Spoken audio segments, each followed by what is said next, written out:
नमस्कार बंधुरा class 11 semester 1 তোমাদের এমসিকিউ ইংলিশের একটা সেট নিয়ে আবার হাজির হলাম। তোমরা যারা নতুন এই চ্যানেলটা সাবস্ক্রাইব করে রাখো, কারণ সাজেস্টিভ এমসিকিউ কোশ্চেন অ্যান্সার সেখানে আলোচনা করে দিচ্ছি। তো চলো শুরু করা যাক। প্রথম প্রশ্ন, the background of R K Narayan's novels and short stories has often been. R K নারায়ণের উপন্যাস এবং গল্পগুলোর ব্যাকগ্রাউন্ড কি রয়েছে? Option A Malgudi, option B Chennai, option C the town hall park, option D Madras. বন্ধুরা এখানে সঠিক উত্তর হবে মালগুড়ি, কারণ মালগুড়ি ডেজ আর কে নারায়ণের বিখ্যাত গল্পগ্রন্থ এবং Malgudi is the fictional town যাকে বেশ করে তার সমস্ত গল্পগুলো আবর্তিত হয়। Next question number 2, the astrologer demanded blank from the stranger. স্ট্রেঞ্জারের কাছ থেকে অ্যাস্ট্রোলজার কি দাবি করেছিলেন? ডিমান্ডেড মানে দাবি করা। Option A 5 rupees, option B 12 annas and half, option C 3 পাইস, অপশান ডি গোল্ড রিং। তো এখানে সঠিক উত্তর হবে 5 রুপিজ। তো প্রথমে তাকে বলেছিল 5 টাকা দেবে কিনা। আর দেখো অন্যগুলো যে অপশানগুলো রয়েছে এখানে 12 আনাজ অ্যান্ড এ হাফ, যেটা 12.5 আনা, ওটা কিন্তু আলটিমেটলি পেয়েছিল।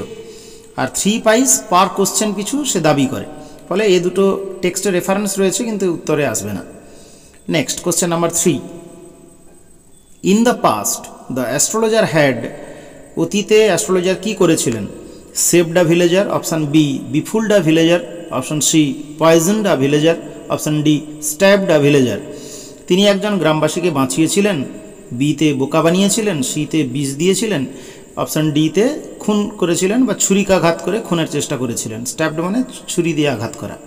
বন্ধুরা এই ডিটাই হবে সঠিক উত্তর, স্ট্যাবড আ ভিলেজার। এবং তিনি মদ্যপ অবস্থায় একজন গ্রামবাসীকে ছুরি দিয়ে আঘাত করে তাকে কুয়োয় ফেলে দিয়েছিলেন। Next question number 4, the astrologer confessed the truth to. তো জ্যোতিষ সত্য কথাটা কার কাছে স্বীকার করেছিলেন? Option A the stranger, option B his wife, option C his child, option D none. Friends here is the right answer, B his wife. তার স্ত্রীর কাছে তিনি একমাত্র এটা স্বীকার করেছিলেন। এইগুলো অ্যাস্ট্রোলজার ডে থেকে নেওয়া হয়েছে। নেক্সট কোশ্চেন নাম্বার 5 থেকে দেখতে পাচ্ছি স্বামী অ্যান্ড দ্য মাদার ওরশিপ এবং অমরনাথ থেকে রয়েছে। দেখো, স্বামী had developed the power of entering সমাধি অ্যাট দ্য এজ অফ। কত বছর বয়সে তিনি সমাধিতে প্রবেশ করার শক্তি অর্জন করেছিলেন? Option A 9 years, option B teen age, option C 8 years, option D 18 years.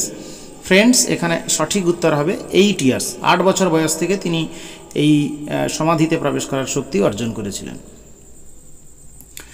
The authoress had difficulties about.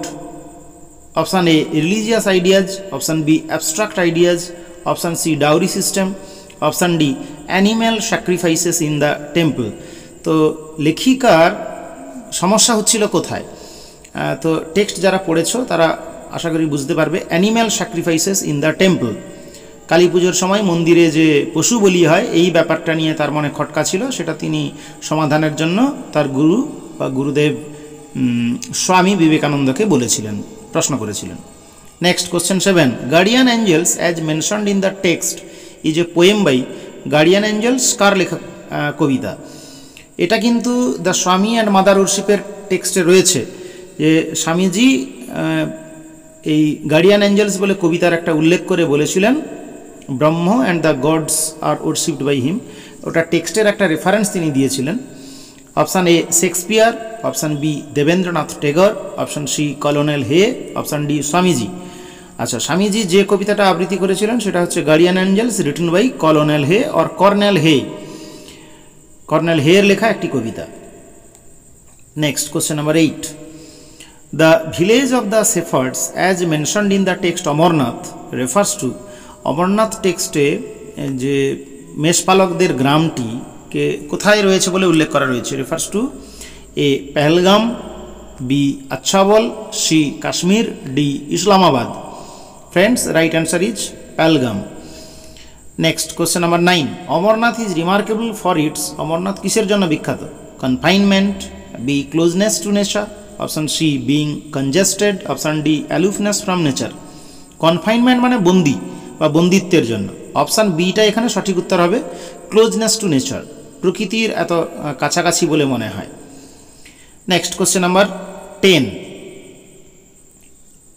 Pick out the true statement or statements, সত্যি বা সঠিক স্টেটমেন্টগুলোকে এখানে বাছাই করতে হবে। এখানে 4টা রয়েছে, তারপরে আমরা অপশান পাবো। আগে স্টেটমেন্টগুলো দেখে নিই। স্টেটমেন্ট 1, দ্য ফার্স্ট ডে স্বামী and his team ক্যাম্পড in a pinewood, প্রথম দিনে স্বামী এবং তার দল পাইনউডে বা পাইন গাছের জঙ্গলে ক্যাম্প করেছিলেন। এটা স্টেটমেন্ট 1। এটা কিন্তু ঠিক, পাইন জঙ্গলে ওরা ছিল। Statement 2, Pahalgam is called the village of butterflies, পেহেলগামকে বলা হয় প্রজাপতিদের গ্রাম। এটা কিন্তু সঠিক নয়, ভিলেজ অফ দ্য সেফার্ডস ওটাকে বলা হচ্ছে। তারপরে 3 রয়েছে, দেখো, the colour of the tents of the monks were গেরুয়া। হ্যাঁ, এটা ঠিক, যে সাধুরা ছিলেন তাদের টেন্টের রং ছিল গেরুয়া। গেরুয়া means saffron. Next statement 4, the swami had the open air meal at Islamabad, swami ইসলামাবাদে কি খোলা আকাশের তলায় খেয়েছিলেন? এইটা কিন্তু সঠিক হলো না। ফলে এখানে যে স্টেটমেন্টসগুলো ট্রু সেটা হচ্ছে 1 and 3। এখানে 1 and 3 অপশান এতে রয়েছে অনলি 4, অপশান বিতে both 1 and 2, option C 1 and 3, option ডিতে রয়েছে বোথ 2 and 4। তাহলে এখানে এই অপশান সিটাই হবে সঠিক উত্তর। Next question number 11, everything in the city of London looks bright due to, London শহরের সব কিছুকেই উজ্জ্বল দেখাচ্ছিল কিসের কারণে? Option A blazing fire, option B smoke, option C smokeless air, option D snow. Friends, the right answer is option C smokeless air. সব কিছুকেই উজ্জ্বল চকচকে দেখাচ্ছিল, bright and dazzling due to the smokeless air. এটা হবে সঠিক উত্তর, William ওয়ার্ডসওয়ার্থের romantic কবিতা এটা একটা। Next question number 12, according to the poet a person would be dull of soul, কবির মতে একজন ব্যক্তি আত্মিকভাবে বোকা হবেন কখন? Option A, if he enjoys the beauty of the city London, if he is not impressed by the morning scene of London, option C, if he relishes the beauty of the city of London, option D, if he accompanies the poet on the Westminster Bridge. Friends, এখানে সঠিক উত্তর হবে B, if he is not impressed by the morning scene of London. লন্ডনের এই যে সকালবেলায় জাদুময়তা তৈরি হয়েছে, আনএক্সপেক্টেড বিউটি প্রদর্শিত হচ্ছে, তাকে না দেখে যিনি এড়িয়ে চলে যাবেন তিনি হবেন একজন আত্মিকভাবে বোকা ব্যক্তি। নেক্সট কোশ্চেন নাম্বার 13, এটা অ্যাসারশনের রিজনিং টাইপ রয়েছে, ভালো করে বুঝতে হবে। অ্যাসারশনটা হচ্ছে, the ships, towers, domes, theatres and temples in London appear glittering, জাহাজগুলো, টাওয়ার, ডোমস, থিয়েটার্স, টেম্পলস এই সবগুলো লন্ডনে চকচক করছিল। রিজনিং দিয়ে রয়েছে, রিজনটা রয়েছে, the air of the city in the early morning is smokeless, সকালবেলার বাতাস, শহরের বাতাস হচ্ছে স্মোকলেস। তাহলে এটা কিন্তু সঠিক রয়েছে, দুটোই সঠিক আমরা দেখতে পাচ্ছি, অ্যাসারশন এবং রিজনিং। এবং লন্ডন শহরের সব কিছুই এই যে ম্যানমেড ইনস্টিটিউশনসগুলো অ্যাপিয়ার গ্লিটারিং, চকচক করছিল, এর কারণটাও কিন্তু এই স্মোকলেসনেস। তাহলে আমরা অপশানগুলো কি রয়েছে দেখে নিই। Both A and R are false, না এটা হবে না। A is false but R is true, এটাও হবে না, কারণ এ হচ্ছে ট্রু। অপশান সিতে রয়েছে both A and R are true and R is the correct explanation of A, এইটা কিন্তু হতে পারে। Option D, R is false but A is true, রিজনিংটা হচ্ছে ফলস, না ফলস এখানে কিছু নেই। ফলে বন্ধুরা সঠিক উত্তর হবে এই অপশান সি, এখানে অপশান সিটাই হবে সঠিক উত্তর। Next question number 14, all bright and glittering in the smokeless air, the air is smokeless because, বাতাস এখানে ধোঁয়াহীন কারণ it is early morning. In the early morning the streets and factories are noiseless. Option C, no man smokes in the city, এই শহরের কেউ ধূমপান করে না। Option D তে রয়েছে in the early morning vehicles and factories are yet to start, সকালবেলায় এখনো পর্যন্ত যানবাহন কিংবা ফ্যাক্টরিজগুলো চলাচল শুরু করেনি। তাহলে এই 14টার বন্ধুরা সঠিক উত্তরটা হবে এটাই। স্মোকলেস রয়েছে, তার কারণে কিন্তু নয়েজলেস নয়, কিন্তু এখানেও রয়েছে অপশান বিতে ছিল in the early morning the streets and factories আর নয়েজলেস, ফলে এখানে নয়েজের কথা আসছে না, ফলে ইয়েট টু স্টার্ট এইটা হবে সঠিক উত্তর। Next question number 15, the phrase rainbow tinted circles of light refers to, rainbow tinted মানে রামধনু রঙের আলোর বৃত্ত, এখানে কাকে বোঝানো হয়েছে বা কোনগুলোকে বোঝানো হয়েছে? Option A the bangle sellers, bangle বিক্রেতাদের, চুড়ি বিক্রেতাদের। Option B the multi colour bangles, নানা রং বেরঙের চুড়িগুলোকে। Option C the buyers, option D the temple fair. বন্ধুরা এখানে সঠিক উত্তর বলার অপেক্ষা রাখে না, এই অপশান বিটাই হবে সঠিক উত্তর, the multi colour bangles. Next question number 16, who are the buyers of the bangles, এই চুড়িগুলোর বিক্রেতা কারা? Option A the princess and queens, option B rich merchants and traders, option C women of all age group, option D foreign tourists. Friends, the right answer is option C women of all age group, সমস্ত বয়সী মহিলারাই হচ্ছে চুড়ির ক্রেতা। বন্ধুরা এবারে আমরা শুরু করব question number 17, the major theme of the poem the bangle sellers is, bangle sellers কবিতার প্রধান যে বিষয়বস্তুটা কি? Option A the celebration of birthday, option B celebration of marriage, option C celebration of womanhood, option D celebration of Holi. বন্ধুরা bangle sellers কবিতায় celebration of womanhood is the major theme, অনেকগুলো রয়েছে, ম্যারেজের কথা রয়েছে বটে, কিন্তু বিভিন্ন বয়সী মহিলাদের ওমেনহুডকে এখানে তুলে ধরা হচ্ছে। ফ্রেন্ডস, সঠিক উত্তর 17-এর C. Next question number 18, the poem the second coming, এটা দ্য সেকেন্ড কামিং থেকে নেওয়া হয়েছে। Second coming was written after, কার পরে লেখা হয়েছিল? বন্ধুরা তোমরা অনেকেই হয়তো জানো এটা 1919 সালে লেখা কবিতা, ফলে কার পরে লেখা হয়েছিল? After the world war first, doomsday, world war second, rebirth of Christ. যেহেতু বলা হয় 1914 থেকে 1918 সাল পর্যন্ত প্রথম বিশ্বযুদ্ধ হয়েছিল, তাই এটা ফার্স্ট ওয়ার্ল্ড ওয়ারের পরে লেখা, ফার্স্ট ওয়ার্ল্ড ওয়ারের পরে লেখা। আর এটা ডুমসডেকে ইন্ডিকেট করছে, আর রিবার্থ অফ ক্রাইস্ট এর ব্যাপারটা, সেকেন্ড কামিং বলতেই তো রিবার্থ অফ ক্রাইস্টকে বোঝানো হয়েছে, অন্য অপশানগুলো ফলে হচ্ছে না। চলো next question number 19, Bethlehem is the birth place of, Bethlehem কার জন্মস্থান? Virgin Mary, option B saint John, option C Jesus, option D Elizabeth. বন্ধুরা এখানে সঠিক উত্তর হবে জেসাস, যিশু খ্রিস্টের জন্মস্থান হচ্ছে Bethlehem. Next question number 20, the speaker suggests that the second coming will be accompanied by, কবি এখানে ইঙ্গিত দিয়ে বোঝাচ্ছেন যে দ্বিতীয় আগমন এখানে কিসের সাথে হবে? Joy, happiness, turbulence, mirth. Friends, the right answer is turbulence, একটা বিপর্যয় বা হইহট্টগোল, চিৎকার চেঁচামেচি। নেক্সট কোশ্চেন নাম্বার 21, এবারে 20টি প্রশ্ন প্রোজ থেকে হলো, পোয়েম থেকে, এবারে স্টোরি থেকে, র্যাপিড রিডার থেকে। Macbeth was persistently engaged with the notion that his prime responsibility was to safeguard Duncan rather than to carry the, option A dagger, B sickle, C pistol, D rod. যে Macbeth অনবরতভাবে এই ধারণা নিয়েছিল যে তার প্রথম কর্তব্য বা দায়িত্ব হচ্ছে রাজা ডানকানকে সেফগার্ড করা, নিজে কি বহন না করা, যেটা তিনি নিয়ে গিয়েছিলেন। অপশান এ ড্যাগার, ছুরি, বি সিকল মানে কাস্তে, C pistol, D rod. Friends, right answer is option A dagger, কারণ ছুরি নিয়ে গেছিলেন। এবং আরও তোমরা এই প্রসঙ্গক্রমে জেনে রাখবে যে হ্যালুসিনেশন সিনে তিনি কিন্তু এই ড্যাগারটাই দেখতে পেয়েছিলেন বাতাসে ভাসন্ত অবস্থায়।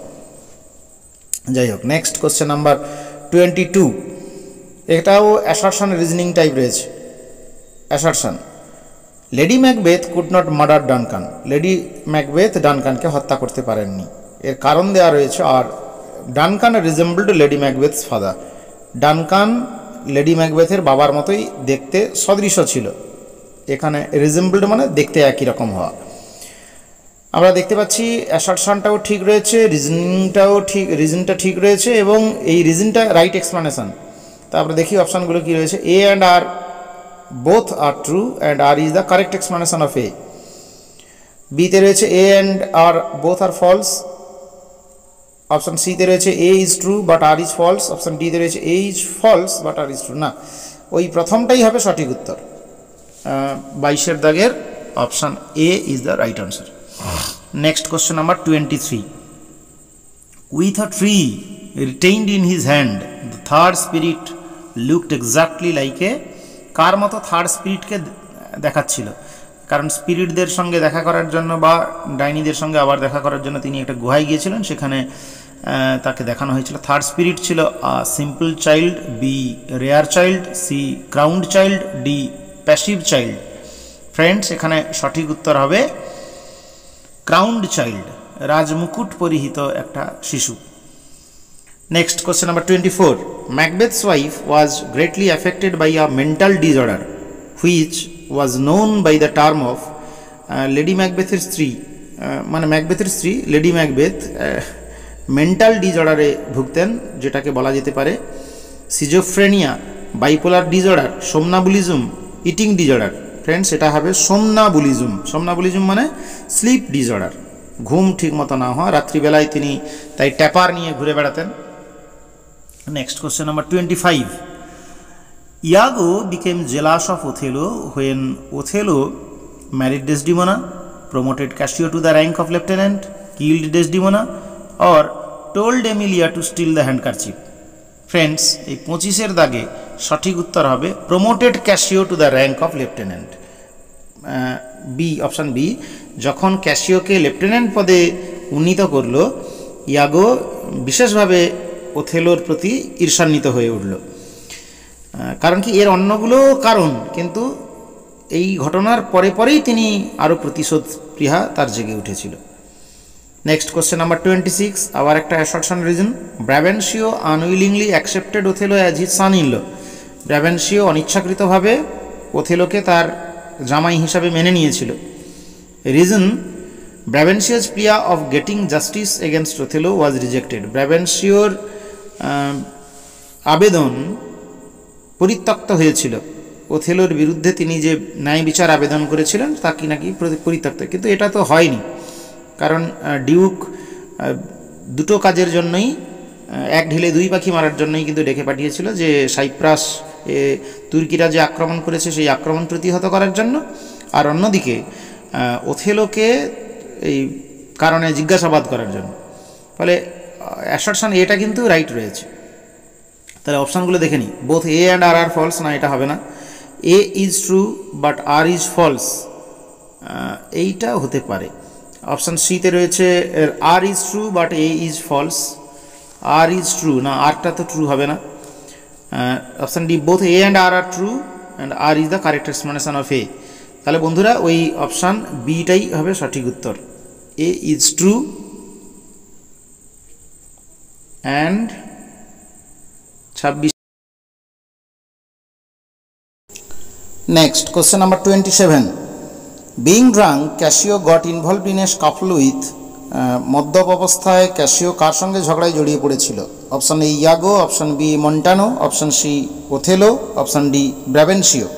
ফ্রেন্ডস, এখানে সঠিক উত্তর হবে মন্টানো, একজন রেসপন্সিবল অফিসারের সঙ্গে ঝগড়ায় জড়িয়ে পড়েছিল। Next question number 28, match the columns. Column বিতে রয়েছে ওয়ার্ডসগুলো, অপশান কলাম এতে রয়েছে meanings. Prevented, splendour, valour, comprehend. তাহলে আমরা আগে একবার মিলিয়ে নিই, এখানে কম্প্রিহেন্ড হবে আন্ডারস্ট্যান্ড, স্প্লেন্ডার মানে চমক, সেখান থেকে হবে গ্ল্যামার, ভ্যালার মিন্স কারেজ, সাহস, আর প্রিভেন্টেড মানে স্টপড। তাহলে এক যেখানে যাচ্ছে সি, তাহলে অপশান এতে রয়েছে 1 বি, বিতে রয়েছে 1 এ, সিতে রয়েছে 1 সি, এটা হতে পারে 1 সি, 2 হবে ডি, আর 3 এ। হ্যাঁ, 3 ভ্যালার কারেজ, এইটা হবে সঠিক অপশান। অপশানগুলো দেখে সুন্দর করে ঠিকঠাকভাবে করতে হবে। এটা 28 দাগে হবে option C. Next question number 29, the expelled duke decided to reside at the, বিতাড়িত রাজা কোথায় থাকার সিদ্ধান্ত নিয়েছিলেন? At the forest of Brazil, forest of California, forest of Arden, forest of fireflies. Friends, here is the right answer, forest of Arden. এবং forest of Arden তোমরা জানো যে অ্যাজ ইউ লাইক ইট গল্পটির আর একটা প্লট, ফলে background হিসাবে কাজ করেছে। Next question number 30, during the wrestling match Celia constantly prayed for the welfare of, wrestling match চলাকালীন সিলিয়া অবিরামভাবে প্রার্থনা করে গেছে কার মঙ্গলের জন্য? Option A the experienced wrestler, এর নাম অবশ্য চার্লস, এখানে দেওয়া নেই। Option B Olivia, option C Adam, option D the young man. Friends, এখানে সঠিক উত্তর হবে দ্য ইয়াং ম্যান। ওই যুবক লোকটির ভালোর বা মঙ্গলের জন্য সে বরাবরই প্রার্থনা করে গেছে। আসলে এখানে দ্য ইয়াং ম্যান বলতে অরল্যান্ডোর কথা বোঝানো হচ্ছে। Next question number 31, he had to leave home, he didn't tell anyone about it, এটাকে জিরান্ড দিয়ে জয়েনিং করতে হবে। অপশান এতে রয়েছে he had to leave home not to telling anyone, বিতে রয়েছে he had to leave home without telling anyone, সিতে রয়েছে he had to leave home not to tell anyone, এগুলো তো ইনফিনিটিভ হলো টু যুক্ত। He had to leave home without two tell anyone, ফলে শেষের দুটো হবে না। তাহলে ভার্বের সঙ্গে আইএনজি এবং সেটা যখন নাউন আকারে কাজ করবে তাকে বলা হবে জিরান্ড, এবং নাউন আকারে বসেছে without telling anyone, option B. He had to leave home without telling anyone, আর নট টু টেলিং হয় না, নট টু টেল হতো, ইনফিনিটিভ এর মোড দিয়ে দিয়েছে, ফলে অপশান বিটাই হবে সঠিক উত্তর। Next question number 32, I was about to lecture at the Kalighat and he came to instruct me, এটা কমপ্লেক্স সেন্টেন্স করতে হবে, দ্য স্বামী অ্যান্ড মাদার ওরশিপ থেকে নেওয়া হয়েছে গ্রামার। অপশান এতে রয়েছে he came to instruct me at the time of my lecture at Kalighat, at the time দিলে কিন্তু কমপ্লেক্স সেন্টেন্স হলো না, সিম্পল সেন্টেন্সের গঠন হয়ে যাচ্ছে। I was about to lecture at the Kalighat but he came to instruct me, but দিয়ে compound sentence হবে, কমপ্লেক্স সেন্টেন্স হবে না। When I was about to lecture at the Kalighat he came to instruct me, যখন আমি কালীঘাটে lecture দিতে যাচ্ছিলাম তখন তিনি এসেছিলেন, এইটা হবে। হোয়েন দিয়ে অ্যাডভার্বিয়াল ক্লজ করা রয়েছে। আর অপশান ডিতে রয়েছে I who was about to lecture at the Kalighat came to instruct me, এখানে কিন্তু অর্থটা বদলে যাচ্ছে, ঠিক আছে। আই তো হবে না, কারণ কি আমি যিনি লেকচার দিতে যাচ্ছিলাম কেম টু নয়, স্বামীজি এসেছিলেন, ফলে হি কেম টু ইনস্ট্রাক্ট মি, এই কেম ভার্বের সাবজেক্ট না হলে আই হয়ে যাবে, ফলে এটা অ্যাডজেক্টিভ ক্লজ করার একটা চেষ্টা ছিল কিন্তু এটা ভুল, ফলে অপশান সিটাই হবে সঠিক উত্তর। Next question number 33, the swami had observed every rite of the pilgrimage, স্বামী তীর্থযাত্রার প্রত্যেকটা রিচুয়ালস বা যে ধর্মীয় আচার অনুষ্ঠান পালন করেছিলেন। Write the sentence using past continuous tense, past continuous tense করতে হবে, এখানে পাস্ট পারফেক্ট, হ্যাড অবজার্ভড রয়েছে। The swami was observing every rite of the pilgrimage, বিতে রয়েছে the swami observe every rite of the pilgrimage, সিতে রয়েছে দ্য স্বামী হ্যাড অবজার্ভিং হয় না গঠন, যাই হোক। অপশান ডিতে রয়েছে দ্য স্বামী is observing every rite of the pilgrimage, এটা প্রেজেন্ট কন্টিনিউয়াস রয়েছে, তাহলে পাস্ট কন্টিনিউয়াসটা হচ্ছে একেবারে প্রথমেরটি, ফলে 33-এর এ হবে সঠিক উত্তর। Next question number 34, never felt a calm so deep, কখনো দেখিনি আমি, কখনো অনুভব করিনি এমন গভীর শান্ততা, ফলে এখানে চেঞ্জ দ্য ভয়েস করতে দিয়েছে, voice change. Never seen by me, never felt by me a calm so deep, নাকি never was seen by I never felt a calm so deep, a calm so deep never had been seen by me, never had been felt by me. আর option ডিতে রয়েছে a calm so deep was never seen never felt by me. বন্ধুরা, এখানে সঠিক উত্তরটি কোনটা হবে? A calm so deep was never seen never felt by me, ফলে এখানে এই ডি অপশানটাই সঠিক উত্তর হবে। 34-এর D is the right answer. Next question number 35, surely the second coming is dash hand, এটা তো fill in the blank with preposition, textual preposition দিয়েছে, ইজ অ্যাট হ্যান্ড, তাই তো, ফলে অপশান ডিটা ইজ দ্য রাইট আনসার। এরপরে আমরা আনসিনটা একটু দেখে নেব। Read the following passage and answer the questions from 36 to 40। একটা কম্প্রিহেনশন আনসিন থাকে এখানে। I have been thought it would be a blessing if each human being was stricken blind or deaf for a few days at some time during his adult life. Darkness would make him more appreciative of sight. অন্ধকার তাকে আরও বেশি দৃশ্য সম্পর্কে appreciative করে তুলবে। Silence would teach him the joy of sound. নীরবতা তাকে শব্দের আনন্দ শেখাবে। Now and then I have tested my seeing friends to discover that they see. Recently I asked a friend who had just returned from a long walk in the woods what she had observed. Nothing in particular, she replied. সে উত্তর দিয়েছিল কোনো বিশেষ কিছু নয়। I asked myself how was it possible to walk for an through the woods and see nothing worthy of note. উল্লেখ করার মতো কিছু দেখবে না, 1 ঘন্টা কেউ জঙ্গলে হেঁটে বেড়াবে। I who cannot see find hundreds of things to interest me through mere touch. শুধু স্পর্শ করে শয়ে শয়ে জিনিস আমি দেখতে পাই মনশ্চক্ষে আর কি, আমি যদিও দেখতে পাই না। I feel the delicate symmetry of leaf. পাতার সিমেট্রি আমি লক্ষ্য করি। I pass my hands lovingly about the smooth skin of a silver birch or the rough, saggy bark of a pine. In spring, I touch the branches of trees, hopefully in search of a bird, the first sign of awakening nature after her winter sleep. Occasionally, if I am fortunate, I place my hand gently on a small tree and feel the happy quiver of a bird in full song. At times my heart cries out with longing to see all these things. কখনো কখনো আমার হৃদয়ে তীব্র ইচ্ছা জাগে এই সব কিছুকে দেখার। If I can get so much pleasure from mere touch, আমি যদি স্পর্শ করে এত আনন্দ পাই, how much more beauty must be revealed by sight. দৃষ্টি দিয়ে তাহলে কত সৌন্দর্য না উদ্ঘাটিত করা যাবে। And I have imagined what I should like to see if I were given the use of my eyes, say just for 3 days. যদি আমাকে 3 দিনের জন্য চোখ দান করা হয়, আমি কল্পনায় করতাম যে আমি কিটা দেখতে চাইব।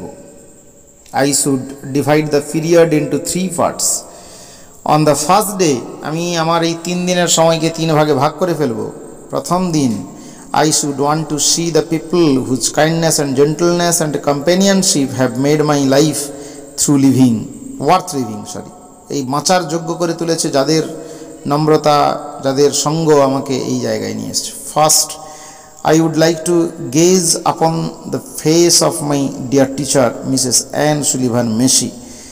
Anne Sullivan Macyর কে প্রথমে তিনি দেখতে চাইবেন, এটা উল্লেখ করেছেন। Next, she came to see me when I was a child. তিনি আমাকে দেখতে এসেছিলেন যখন আমি বাচ্চা ছিলাম। she opened the other world for me. সে আমার কাছে একটা নতুন জগৎ উন্মোচিত করেছিল। বন্ধুরা, এটা আসলে তোমাদের কাছে আননোন একটা আনসিন টেক্সট, কিন্তু এটা হেলেন কেলারের the story of my life থেকে নেওয়া হয়েছে। বিখ্যাত হেলেন কেলার, তার আত্মজীবনীমূলক একটি বই ওটা। নেক্সট আমরা এবারে কোশ্চেনগুলোতে চলে যাই। 36, question number 36, what would make one's blindness more appreciative of sight? Blackness, darkness, whiteness, calmness? Friends, the right answer is darkness. 36-এর দাগেরটা সঠিক উত্তর হবে option B. Question number 37, what would silence teach a person? নীরবতা একজন মানুষকে কি শিক্ষা দেয়? Joy of music, joy of voice, joy of sound, joy of speaking, joy of sound. Next, question number 38, narrator's friend went, তো এখানে বক্তার বন্ধু কোথায় গিয়েছিল? In the village, in the city, in the town, in the woods? সঠিক উত্তর হবে in the woods, জঙ্গলে গিয়েছিলেন। Next, question number 39, arrange the following statements in the correct order. আচ্ছা, এটা ক্রমান্বয়ে সাজাতে দিয়েছে। Darkness would make one more appreciative of sight. Statement 2 রয়েছে, it would be a blessing if each human beings was stricken blind and deaf for a few days. এটা একটা আশীর্বাদ হতো যদি মানুষ কয়েকদিনের জন্য অন্ধ এবং বধির হতেন। 3 রয়েছে statement 3, Helen Keller feels the, এখানে হেলেন কেলারের নামের উল্লেখ রয়েছে যদিও টেক্সটে হেলেন কেলার বলে আমি পেলাম না। Helen Keller feels the delicate symmetry of leave, তিনি পাতার সাজুজ্য খুঁজে পেতেন। 4 রয়েছে, she passes her hands lovingly about the smooth skin of a silver birch or the rough shaggy bark of a pine. তো এইটা হচ্ছে আমাদের অর্ডারে সাজাতে হবে।